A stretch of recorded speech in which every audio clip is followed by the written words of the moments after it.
प्रत्याशी के बीच में मनोज रावत और भारतीय जनता पार्टी के रूप में, सरकार के रूप में पुष्कर सिंह धामी के बीच में।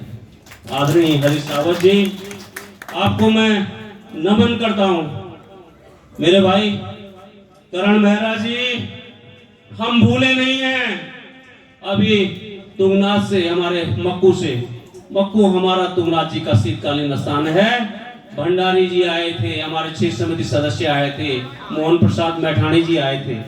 हम भूले नहीं हैं, केदारी भूले नहीं हैं। जब हमारे लोगों के 80 साल से पुराने बने हुए हम लोगों के ठिकाने होते ढाबे, तो आप बोल रहे हैं ऐसा, हम लोगों की छानी से मक्कू पेंट पर हमारी छानियों को, हमारे 80 साल से काम करने वाले लोगों को बेदर्दी से, बेरहमी से तोड़ दिया गया। सर, हमारे लोग रोते रहे। देश में schedule tribes and forest act जैसे कानून है जो पूरा वनवासी को, आदिवासी को, वनों में रहने वाले व्यक्ति को पूरा अधिकार देते हैं कि अगर 75 साल से ऊपर या 3 पीढ़ियों से ऊपर कोई किसी भी वन में रह रहा हो, यहां तक के कि अभ्यारण्य क्षेत्र में भी रह रहा हो, तो वो जमीन उसके नाम पर होनी चाहिए थी। लेकिन ये केदारी ऐसे अभागे हैं। आदरणीय रावत जी, रिट होती है, उच्च न्यायालय नैनीताल में रिट आती है हल्द्वानी से नैनीताल के बीच में अतिक्रमण तोड़ने के लिए, और उजाड़े जाते हैं चोपता के लोग, केदारनाथ के लोग। मुर्दाबाद मुर्दाबाद। आदरणीय अध्यक्ष जी, हम इसलिए कह रहे हैं कि हमारी लड़ाई धामी जी से है। धामी जी से बड़ा नौटंकीबाज हमने नहीं देखा है।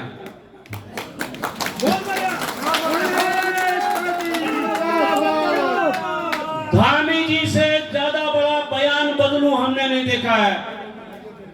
जो आदमी, हमारे बाबा की महिमा में कहा जाता है हिमालय अत्तु केदार, हिमालय की पर्वत श्रृंखला में बर्फ के बीच में बसने वाले बाबा, जो न जाने कितने हजार सालों से वहां तपस्यारत हैं, ज्योतिर्लिंग के रूप में विराजमान हैं, उनको, केदार बाबा की शिला को दिल्ली तक ले जाने वाले धामी जी, तुम केदार की प्रतिष्ठा मलिन नहीं करोगे। कर सकते हो। इस दुनिया में कितने आए और कितने गए जिन्होंने भगवान केदारनाथ की महिमा के साथ, उनकी महत्ता के साथ छेड़खानी की कोशिश करी, वो तो चले गए, वो तो मिट गए। बाबा वहीं अडिग खड़े हैं। और ये हमारे बाबा का माध्यम तो आदरणीय नेता प्रतिपक्ष जी, आदरणीय अध्यक्ष जी, आपने देख लिया 31 जुलाई के 4 दिन पहले जिस स्थान पर 15-20 लोग मरे थे, यात्रा के लिए पगडंडी खुलते ही हजारों लोग उस यात्रा के रास्ते पर चल पड़ते। ये हमारे बाबा की महिमा है। और जो जवाब माननीय मुख्यमंत्री जी, जो सफाई आप दे रहे हैं कि हमने कुछ नहीं किया, माननीय मुख्यमंत्री जी, आपके मुंह में वो शब्द जो आपने दिल्ली में, कौन सी जगह साहब, बौराड़ी, जो भी है, बताते हैं दिल्ली का स्लम एरिया है। हिमालय के बाबा को स्लम एरिया में बरसाने के लिए ले गए। आप कह रहे हैं कि शिला पत्थर थी।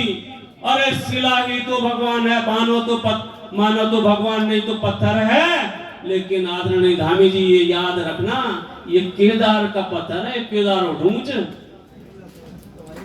जो आप सफाई देते फिर रहे हो कि कुछ नहीं गया। अरे केदार का पत्थर तो तीसरी पीढ़ी में भी वापस आता है। तीसरी पीढ़ी में भी पूजा लेकर के भगवान भैरवनाथ जी की पूजा के बाद चुपचाप से लू की दौड़ पड़ दे, लू की दे पूजा देवण पड़ दी, तब लोन पड़ दे सुधूंगा वापस। तो अन्ना तो केदारी तुम्हारी यात्रा। आदरणीय रावत साहब, यात्रा के पीछे प्रपंच ये था, हमारे होटल एसोसिएशन के अगर कोई लोग आया हो, मैंने कहा क्या मांग है, बोला साहब किसी तरह से रजिस्ट्रेशन, होटल एसोसिएशन के अध्यक्ष हमारे डॉक्टर कैलाश कुशवाहा जी खड़े हैं यहाँ पर। आपकी एक ही मांग थी कि यात्रा रजिस्ट्रेशन बंद हो जाए, लेकिन यात्रा रजिस्ट्रेशन बंद क्यों करते? क्योंकि उसका ठेका गुजरात की एक चहेती कंपनी को दिया हुआ था। हर साल करोड़ों रुपया गुजरात की उस कंपनी को दिया जा रहा है और हमारे बेरोजगारों को भूखे मारा जा रहा है। तो आदरणीय अध्यक्ष जी, मैं आपको वादा करता हूं कि केदारनाथ के लोगों के हाथ पर निवाला गया था। यात्रा हम सबको पालती है, यात्रा केदारनाथ को ही नहीं पालती है। अगर हरिद्वार के लोग और दिल्ली के लोग यात्री उस मार्ग से आते, भाई रमोला जी, जब यात्रा चलती है तो यात्रा केदारनाथ और बद्रीनाथ के लोगों को नहीं पालती है, यहां से लेकर के दिल्ली के लोगों को पालती है।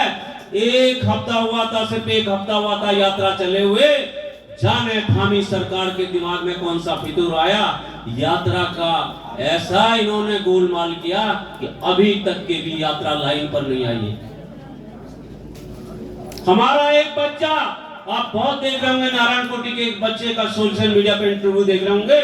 मैं उस बच्चे को कोविड काल से जानता हूं, जब वो बीएससी एग्रीकल्चर रुड़की से कर रहा था, उसको वहां से लाने का इंतजाम मैंने किया था।